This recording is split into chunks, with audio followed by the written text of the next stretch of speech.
Magandang umaga mga kabay. Ito na po yung pang-apat ko na approve repair. Ayan, 39099 liter D.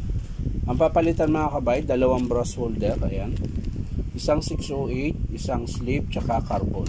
So yan lang po ang papalitan natin dito mga kabay. So tara, samahan nyo po ako. So yan mga kabay, nakalas ko na po. Ayan, hugutin ko na po yung dapat hugutin. Ayan.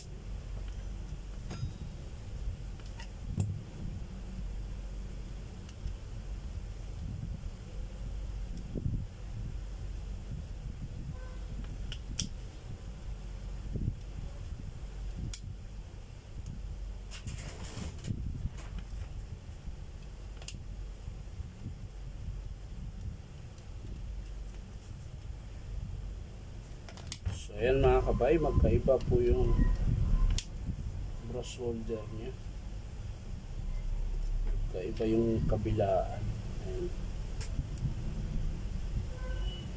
So magpapalit lang tayo ng brush holder na isa mga kabay. So ito okay na to. Ayan, okay na. Ito lang isa.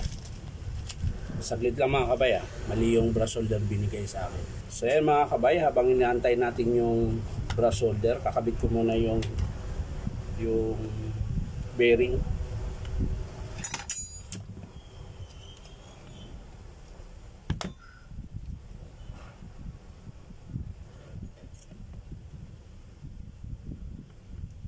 Tigas din.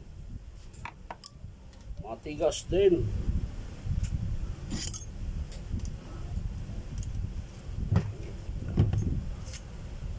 So yan.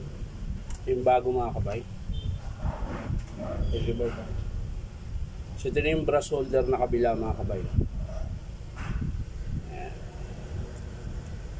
So kakabit na natin yung bagong bearing. Yun, balik natin. Tsaka yung nut niya mga kabay. Ayan. Kasi higpitan natin.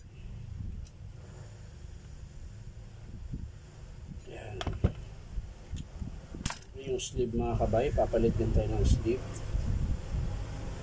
Ito yung bagong sleeve niya mga kabay makintab pa.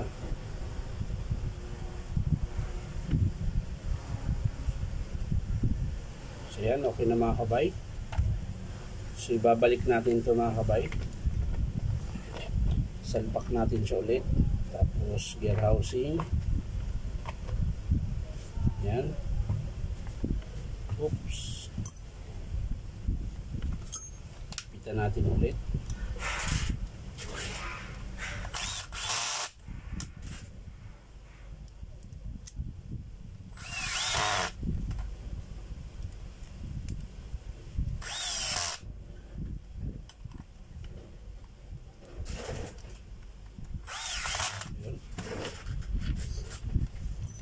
Ayun, kakabit na natin yung brush holder. Ayan.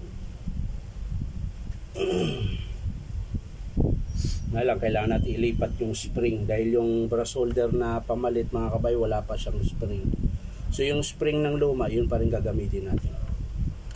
So ayan mga kabay, nalipat ko na po yung spring. Ayan.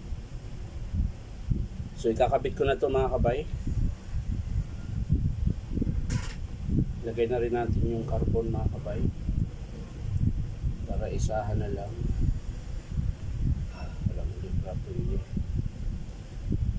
Kabit muna natin.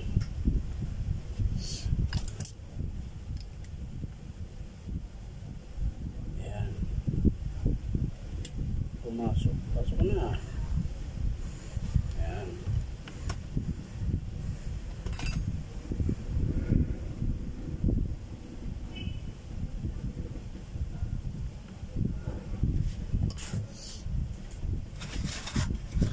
Kailangan natin ng kalawit mga kabay. Ayan. Tapos kabit natin yung carbon brush. Ayan.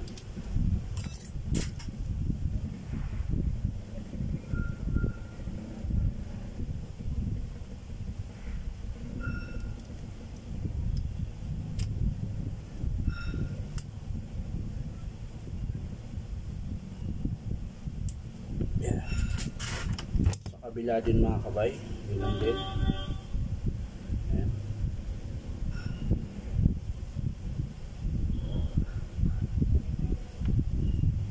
screw.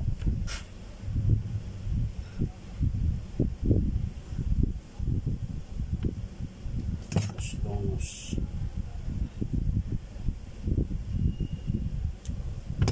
carbon brush ulit mga kabay.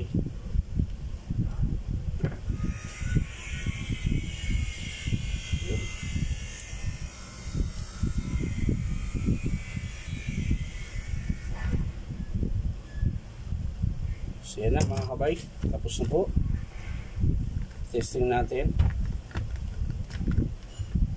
habang hindi pa nakasara.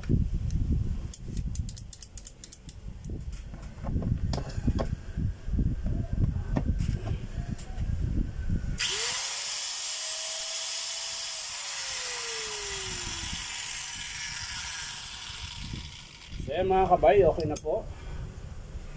Naikabit na po natin ang bearing, sleeve, tsaka dalawang brass holder.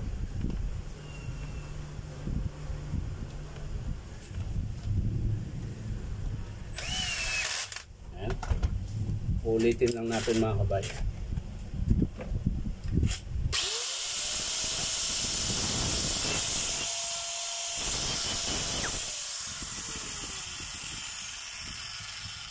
Yun lang po mga kabay. Maraming salamat sa panunood. Bye bye.